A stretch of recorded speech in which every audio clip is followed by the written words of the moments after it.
Quais são as características do codependente?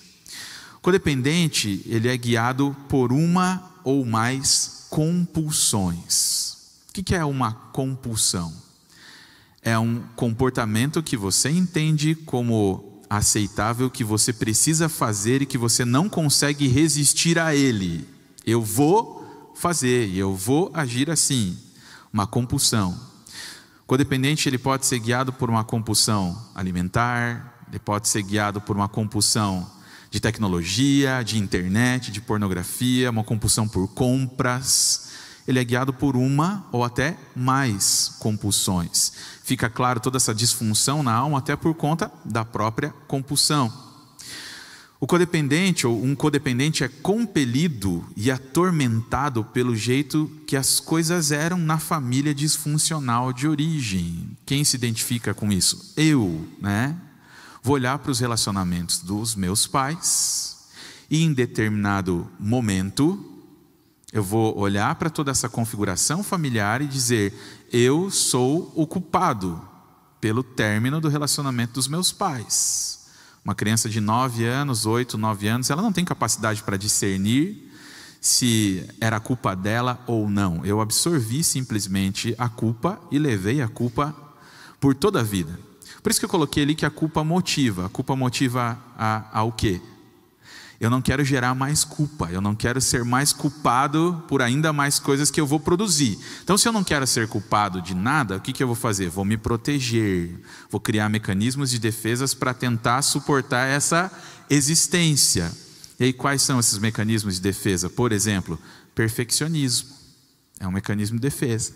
Eu vou fazer tudo perfeito para que ninguém me acuse de que eu falhei, principalmente os meus pais. Então, eu não vou incomodar os meus pais. Por quê? Porque eu já sou, e isso eu pensava assim, eu já sou um incômodo muito grande para eles. Eles ficam brigando por causa de mim. Então, eu já sou um incômodo grande. Então, eu não quero dar ainda mais incomodação. E aí vai para o perfeccionismo nos estudos, vai para o perfeccionismo em várias situações, né? Para quem não luta com o perfeccionismo, parece um defeito bonitinho, mas não é. 3, né? A autoestima, muitas vezes até a maturidade, como a Priscila falou aqui no testemunho dela, do codependente é muito baixa. Por quê? Porque existe um tipo de codependência, que é a codependência anulativa. Você se anula para que aquele relacionamento, para aquela situação, para aquele agente viciante de qualquer forma não gere mais conflito e você fique bem. Esse é um sentimento que o codependente tem, ele quer ficar bem com todo mundo. Então eu não quero gerar mais conflito, quero que tudo fique bem. Quando você anula a autoimagem, a autoconfiança e automaticamente o seu senso de valor, quanto eu valho para essa família, para esse relacionamento. E aí a baixa autoestima vai surgir como característica. Primeiro ciclo do CR, antes de entender até a questão da codependência, eu falava que eu lutava com a baixa autoestima. Ainda luto? Sim, ainda luto. Mas entendo hoje como sintoma até de algo maior, que é a codependência. 4, o codependente tem certeza de que a sua felicidade depende dos outros, ou de outros. O codependente tem certeza de que a sua felicidade depende de outros. A minha felicidade, ela acontece quando tudo está bem, quando não tem conflito, quando todo mundo está bem suprido, quando eu consigo controlar todas as circunstâncias que estão ao meu redor e assim eu me sinto com relação a tudo aquilo feliz. Então ele tem certeza de que a sua felicidade depende do outro. 5, o codependente se sente extremamente responsável pelos outros. Eu coloco aqui, a palavra que eu destaco é extremamente, né? Codependência é uma compulsão para controlar e resgatar outros resolvendo seus problemas, diz lá Pat Springle. Isso é verdade. O codependente ele se acha necessário. E não só necessário, ele se acha responsável pelo problema das outras pessoas e ele tem que ajudar. Vamos pensar assim, né? Codependência nasce lá na terapia, na década de 70, para falar um pouquinho sobre a família do dependente químico. E eles foram pensando, pescando, entendendo que aquilo era muito maior. Por exemplo, enfermeiros tinha um problema com a codependência no que se refere aos seus pacientes.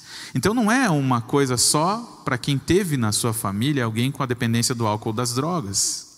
É muito maior do que isso. É um enfermeiro que lida com o seu paciente, é o médico que lida com o seu paciente, muitas vezes vai se sentir extremamente responsável e é responsável exatamente por aquela vida, mas vamos trazer um pouco mais para perto de nós, de pessoas que nós achamos que estão em situação de vulnerabilidade e que a gente se acha capaz de ajudar e se sente responsável por isso. O codependente, ele se sente extremamente responsável pelos outros. 6. Codependente é um mestre da negação e da repressão. Eu tenho meu testemunho escrito um dia, se Deus me der oportunidade, eu vou lê-lo aqui no CR, né? Mas uma das coisas que eu fiz para suportar a existência singular que eu tinha na minha infância foi negar que tudo aquilo estava acontecendo. Eu era criança, não entendia nada daquilo, então está tudo bem, eu sinto culpa, não, mas está tudo bem, está tudo certo, não tem problema nenhum, eu não tenho problema nenhum, está tudo certo, né? Alguns abusos, no meu caso, sofridos também na infância, vou olhar para tudo isso, passar por cima, está tudo bem, não tem problema, eu vou reprimir aquilo que de fato aconteceu, vou negar, vou maquiar, vou tentar não olhar para aquilo, porque aquilo me dói. E o codependente é mestre nisso, de dizer, está tudo bem? Tá tudo bem. Por dentro está arrebentado. Mas ele fala, não, está tudo bem, está tudo certo. 7. O codependente se preocupa com coisas que não pode mudar e é bem capaz de tentar mudá-las. O codependente vai tentar, ainda que ele não vá conseguir, mas ele vai pelo menos tentar para amenizar, para apaziguar o sentimento interior de desconforto de que aquilo poderia sim ser mudado. Pelo menos eu vou tentar para apaziguar o meu sentimento e ficar bem, em primeiro lugar, comigo mesmo. Pelo menos eu vou ter que lidar com o meu fracasso, ou o fato de ter tentado e não ter conseguido, do que ficar aqui parado e não ter tentado de forma alguma. 8. A vida do codependente é pontuada por extremos. Eu gosto daquela imagem ali. Por muitas vezes, por tentar ajudar algumas pessoas, vai cair em situações perigosas para ele mesmo. Que situações perigosas? Falando de quem tem dependente químico em casa, seja do álcool ou das drogas. Falando de algo que eu já fiz e que é pontuada por extremos e extremamente perigosa. Ir na boca de fumo buscar a pessoa lá. Ir lá na boca, perguntar, você viu fulano?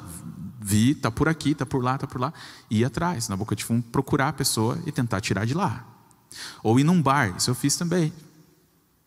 A pessoa aqui está complicada, já deu a conta aqui, já passou da conta, vai tentar lidar. Mas agora vamos pensar em outras coisas que talvez estejam mais próximos da gente do que a gente imagina. Ajudar em situações financeiras. De alguém que está, por conta das suas escolhas, num buraco financeiro muito grande, que algumas pessoas vão lá, na ânsia de ajudar, vão ajudar uma vez, e ajudar uma vez, ok, se você tem condições para isso, mas você sabe que a pessoa não está conseguindo sair do lugar e você continua nesse extremo, e quem vai indo para o buraco junto com ela é você, principalmente quando isso tem a ver com dinheiro, com finanças. 9. Codependente está sempre procurando por alguma coisa que falta na sua vida. Esse foi o desconforto que a Rosane comentou aqui na entrevista. Parecia que estava faltando alguma coisa. Por mais que ela olhasse para tudo que estava em sua volta, tentasse controlar, tudo estivesse bem, mas ainda assim está faltando alguma coisa. O que falta? Tem um buraco lá dentro que só vai ser preenchido quando a própria Rosane falou, você se entende como filho amado de Deus. E que você não precisa agradar ninguém. Por isso que a gente sempre começa aqui o CR falando isso. Você é o quê? Filho amado de Deus. Verbalizar isso, interiorizar isso, viver isso, vai fazer com que esse buraco que tem lá dentro comece a ser preenchido pelo próprio Deus E você não se sinta obrigado a dizer sim todo o tempo, a agradar as pessoas todo o tempo, a ser perfeito em todo o tempo, porque isso é muito desgastante. Quais são alguns padrões de comportamento do codependente? Primeiro, ele é o salvador ou o consertador. Eu tenho a capacidade de entrar aqui e eu vou salvar a situação.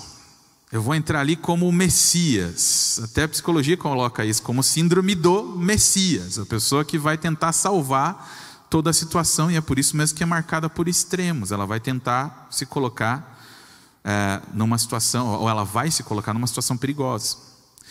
Padrões: agradador, ou o vício de agradar todo mundo. Não pode gerar desconforto. Muitas vezes o padrão também é de inadequação, ou de se sentir muitas vezes um perdedor. Eu sou um perdedor. E outro padrão que a gente já colocou aqui é o próprio perfeccionismo. Tá? Eu estou dando um jump aqui bem rápido porque o meu tempo está acabando. Tá? Quais são alguns sentimentos que o codependente tem? Por exemplo, sou escravo de agradar alguém. Eu preciso agradar aquela pessoa. Eu sou controlado por alguém e eu vou tentar controlar de volta. Eu quero controlar as circunstâncias. Eu carrego a família nas costas, fico exausto, e os outros não fazem nada por essa família. Eu sou responsável por fazer outros felizes, bem-sucedidos e bons. Esses são alguns sentimentos que o codependente tem.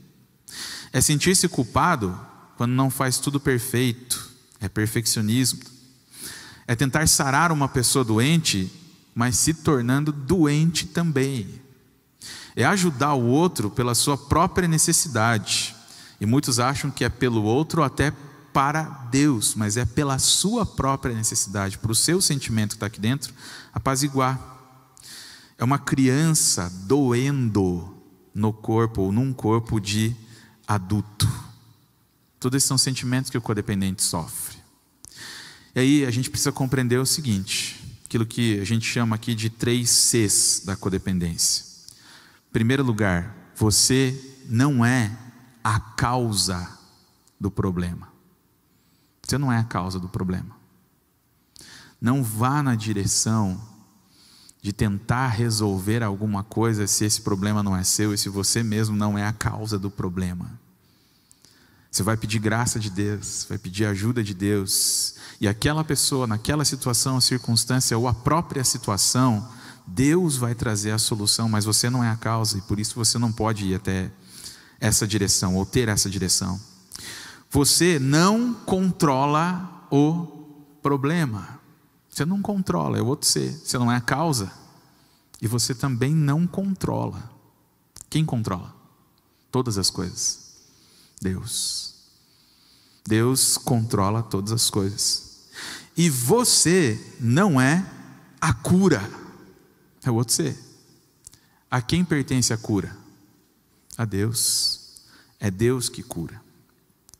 Quando a gente fala em recuperação, em codependência, ou restauração em codependência, a gente tem aqui no Brasil e no mundo inteiro tem o CODA, tá? Que é um grupo de apoio chamado Codependentes Anônimos, para você ver qual é o desconforto gerado em pessoas que têm esses sintomas. Mas para você se restaurar ou se recuperar em codependência, significa reconhecer, admitir e aceitar. Eu vou chamar aqui, tá, de doença. Você pode usar uma outra palavra no lugar. A doença. E a partir daí, iniciar as mudanças no modo de viver. A gente está falando de celebrando restauração. O que é a restauração? Em primeiro lugar, restauração é a santificação da alma por meio de, número 1, reconhecer minhas feridas, defesas e responsabilidades. É isso que muitas vezes você vai fazer aqui dentro do programa. Reconhecer, admitir, aceitar, como a gente fala na oração da serenidade, aceitando as circunstâncias do mundo como realmente são. Eu não sou a causa, eu não tenho controle e eu não tenho a cura. Eu vou aceitar as circunstâncias como elas realmente são. E algumas coisas que a gente precisa fazer para vencer a codependência. Sabe, deixar o dependente, aquele que tem o vínculo, o agente viciante, a gente chama assim, Deixar o dependente sofrer o impacto das suas ações e comportamento. Aí você vai falar, meu Deus do céu, isso é muito difícil. Eu vou permitir então que essa escolha que a pessoa está tomando, realmente ela tome e ela vai quebrar a cara. Muitas vezes é. Sabe o que a gente quer fazer? Não só quem é codependente, algumas pessoas que não são codependentes também, tá? Ela quer evitar que o outro sofra. Quer evitar que o outro sofra. E ela se acha capaz disso. Ela vai tentar evitar que o outro sofra. Só que a palavra de Deus, a maneira como Deus nos criou, é para a gente entender que o sofrimento traz crescimento. Que o sofrimento é pedagogia de Deus, muitas vezes para nos fazer crescer, não sermos mais imaturos. Isso está lá em Tiago capítulo 1. Sofrimento não é o destino final. Sofrimento é um ponto da jornada. Seu destino final é a eternidade. Amém? Por isso. Mas a palavra de Deus está dizendo que o sofrimento traz crescimento, traz amadurecimento. Quando você impede, muitas vezes, o sofrimento a partir da escolha que o outro vai tomar e você sabe que ele vai sofrer, sabe que muitas vezes é impedido? O crescimento daquela pessoa. Eu gosto de um versículo no Salmo 119 que diz assim: foi-me bom, o salmista falando, foi-me bom ter sido afligido. Olha só, quem que de bom grado fala isso? Foi-me bom ter passado por aflições, foi-me bom ter sofrido, para que eu aprendesse os teus decretos. Ele está dizendo, sofrimento produz crescimento, amadurecimento. E como codependente, ou quem tem essa luta, vai ter que deixar o outro sofrer os impactos da sua decisão e do seu próprio comportamento. O adicto, aquele que você tem o vínculo lá, a dependência do vínculo, ele precisa atingir o fundo do poço. E eu me lembro de algo muito especial que o pastor Samuel Gil colocou numa das palestras dele. Uma pessoa chegou para ele na igreja e falou assim, provavelmente essa pessoa era codependente, né? Chegou para ele e falou, pastor, o meu marido precisa de ajuda, e você tem que ajudar, e você tem que ir lá, e você tem que fazer uma visita para ele, e tem que. E ele falou assim, ele pediu ajuda? Ela falou, não pediu ajuda. Ele não pediu ajuda. Então, senhora, me desculpe, mas eu não vou ajudar. Porque a gente pode fazer uma coisa aqui juntos. Seu marido está no desânimo, está na depressão, mas vamos orar por mais um D na vida dele. Vamos orar para que ele chegue ao desespero. Porque daí ele pede ajuda. E a ajuda vai ser mais eficaz. Muitas vezes a pessoa que a gente está tentando ajudar, ela precisa atingir, querido. Infelizmente. Isso é maturidade. O fundo do poço. Senão ela nunca vai pedir ajuda e ela não vai crescer. Eu vou pular ali para o pessoal da comunicação uma imagem que eu coloquei ali sobre aprisionamento. Eu vou pular aqui e vou entrar já no qual que é o processo de cura para quem tem a codependência. Identificar comportamentos, sentimentos, pensamentos, palavras e ações que têm se tornado hábito devido à codependência. Identificar esses comportamentos que na realidade você está tentando fazer para apaziguar um sentimento interior de desconforto, mas que gera ainda mais desconforto. Eu preciso identificar quais são esses comportamentos, sentimentos, pensamentos, palavras e ações. B, afastar-se, separar-se, refletir e perguntar para si mesmo. Por que ele ou ela disse isso ou fez isso? O que significa isso? Como é que eu me sinto com relação a isso? Como uma pessoa saudável se sentiria? Como é que eu me sinto que tenho a codependência? Como é que uma pessoa saudável se sentiria? Ele ou ela está tentando me controlar, condenar, rejeitar, negligenciar? A gente pode perguntar, por que eu estou me sentindo culpado? Se a culpa é uma questão um sintoma da codependência, por que eu estou me sentindo culpado? Por que eu tenho medo? Qual é o meu medo? Estou me sentindo solitário? Eu estou tentando resgatar alguém? Eu estou agindo como Messias ou como Judas? Qual dos dois eu estou agindo? Nenhum nem outro. Precisa ter equilíbrio. Letra C, desenvolver declarações que o ajudem a pensar e sentir. Inclusive o Coda tem um folheto só sobre essas frases, né? Eu não sou responsável por fazê-lo feliz. Você consegue dizer isso? Diga lá assim comigo. Eu não sou responsável por fazê-lo feliz. Não sou. Sabe, até na questão conjugal, queridos, há uma frase que a gente fala sempre, né? Que eu caso não para ser feliz, mas para fazer a outra pessoa feliz. Olha que lindo, né? É lindo, mas é uma pretensão muito grande. Salmo 128, verso 1 diz assim: feliz é o homem que teme ao Senhor e anda nos seus caminhos. Verso 1.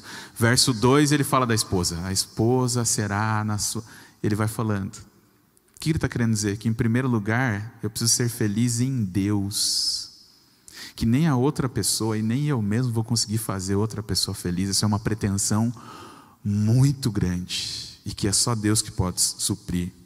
Eu não sou responsável por consertar o problema. Vamos lá, segunda frase. Eu não sou responsável por consertar o problema. Terceira frase. Ela precisa ser responsável por si mesmo. Uau! Para quem é codependente isso é difícil de falar. Mas tem que falar. Ela é responsável por si mesma. Eu posso responder calmamente. Deixa eu pensar, deixa eu respirar sobre aquilo que estou vivendo agora e eu posso responder calmamente. Eu posso dizer não. Para algumas pessoas isso é um conflito muito grande. Então repete aí. Eu posso dizer não. Eu posso dizer não. Eu posso tomar as minhas próprias decisões. Eu sinto ira, solidão, culpa, medo, compulsão. Sabe, dentro da minha história de codependência, eu não me permitia sentir raiva, ira. Não me permitia. Eu achava que era um sentimento não cristão. Eu não posso sentir ira, não posso sentir raiva. E algumas pessoas me feriram, me machucaram. E outras pessoas que viram situações acontecer chegaram para mim e diziam: mas você não sentiu raiva? Não, não senti raiva. Não sinto raiva de ninguém. Muito cristão, né? Não sinto raiva de ninguém, não tenho raiva de ninguém, não tenho ira de ninguém. E é mentira. O pastor Manfred trouxe na semana passada que a ira não é um sentimento negativo, desde que a gente saiba utilizá-lo para o bem. Por isso que a Bíblia fala: irai-vos, mas não pequeis. O meu processo de cura, eu tive que me permitir sentir raiva do que as pessoas fizeram comigo. Eu sou amada ou amado, eu sou perdoado, eu sou aceito por Cristo, né? Letra D, e talvez o mais difícil para quem é codependente, é soltar. Soltar não significa parar de me importar, significa não posso fazer pelo outro. Ele mesmo tem que fazer. Soltar não é me afastar e me isolar, é compreender que eu não posso controlar o outro. Soltar não é resgatar, é permitir aprendizagem através de consequências naturais. Soltar é admitir a minha impotência, significa que o resultado não depende de mim. Isso é um dos passos do CR. Eu preciso admitir que eu sou impotente. E aí eu entrego nas mãos de Deus aquilo que eu estou vivendo. Soltar não é tentar mudar ou culpar o outro, é desenvolver-me o máximo possível. Soltar não é cuidar, mas se interessar por. Soltar não é julgar, mas permitir o outro sentir-se humano. Soltar não é proteger, é permitir ao outro encarar a realidade. Letra E, no processo de restauração, é agir. Preciso agir. Eu preciso fazer escolhas independentes da dependência do vínculo que eu tenho. É colocar limites. É parar de tentar resgatar os outros, é aprender a desfrutar da vida, porque é algo que o codependente faz naturalmente, é não se dar o luxo e o prazer de experimentar descanso. E durante muito tempo falando, eu assumi isso com a vida aqui, me senti culpado porque eu tirava folga. Eu sou pastor, eu não posso tirar folga, meu descanso está nos céus, não aqui. Olha que cristão, né? Mas isso é verdade. Não se dá o privilégio de desfrutar a vida. Ter persistência na busca de restauração. Qual que é a solução para o codependente aqui? A identidade em Cristo dá um sentido de valor. Você tem valor por aquilo que Cristo fez na cruz do Calvário por você, simplesmente porque Ele te ama. Essa é a sua identidade. E você não precisa provar nada para ninguém, porque não há nada que você possa fazer para Deus te amar menos, e não há nada que você possa fazer para Deus te amar mais. Ele te ama, Ele te dá valor. O senhorio de Cristo dá um sentido de pertencer. Eu tenho alguém a quem eu pertenço, eu me entrego a esse senhorio, eu permito que Ele coordene, que Ele mande, eu vou seguir os passos dEle.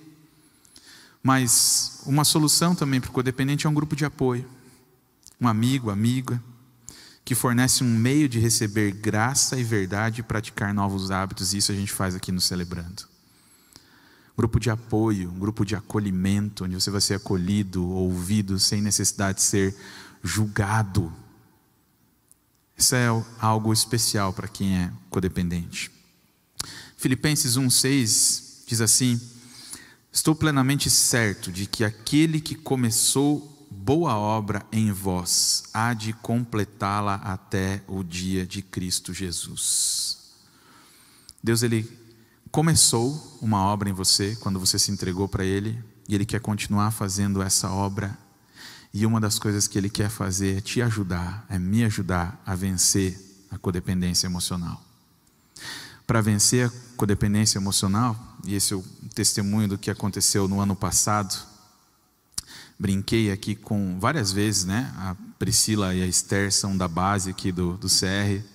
Brinquei com elas algumas vezes no início desse ano, dizendo que eu não queria que 2018 fosse 2017 parte 2, né? Quando eu entrei no ano passado, eu decidi de fato lutar com a codependência e vencer a codependência. Só que aí quando você ora a Deus, e tem um missionário, né, o Jimmy da Jocum, ele fala assim que orar é perigoso porque Deus ouve a oração. Orar é perigoso porque Deus ouve a oração. Você falou: Senhor, me dá graça para eu começar a tratar a minha codependência. Quando você pede paciência para Deus, Deus tem um balde de paciência lá no céu. Ele pega o balde e fala assim: vou derramar paciência. É assim que funciona? Não. Deus vai colocar situações na tua frente para você exercitar a tua paciência. E Deus colocou situações à minha frente para eu exercitar e vencer a codependência. E uma delas, ou algumas durante o ano, né, Priscila? Foram as questões de confrontos em amor, que precisavam ser realizados. E eu brinco que no ano passado eu fui de fato batizado como pastor, já era, mas eu fui batizado como pastor principalmente por causa dos confrontos, todos eles em amor. E aí quando você lida com confrontos, você não tem o controle do sentimento que aquela situação vai gerar no coração do outro. E simplesmente você vai, faz e deixa o sentimento com a outra pessoa. Você quer tentar controlar, mas você sabe que o confronto é necessário. E aí o Saulo, que estava aqui também na conferência, ele tem uma frase muito legal. Ele fala assim: confronto é vida. Confronto é vida. E aí eu tive que passar por algumas situações dessas e perceber que eu não tinha domínio nenhum sobre cada uma delas. E Deus vem me ajudando através disso a vencer cada vez mais a codependência emocional.